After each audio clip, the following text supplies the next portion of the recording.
Okay, in this section we're talking about how we carry out a test for hypotheses when we are trying to do a chi-square test for goodness of fit.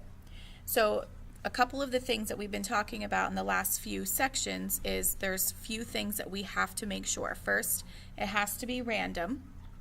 So the data come from a well-designed random sample or from a randomized experiment.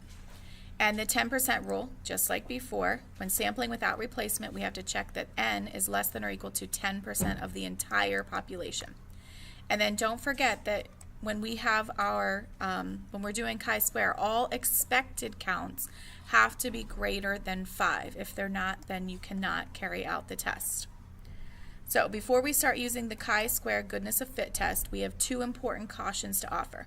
The chi-square test statistic compares observed and expected counts. Don't try to perform calculations with the observed and expected proportions in each category. Remember, we're talking about counts. When checking the large sample size condition, be sure to examine the expected counts, not the observed counts. Remember, it's the expected counts that have to be greater than 5.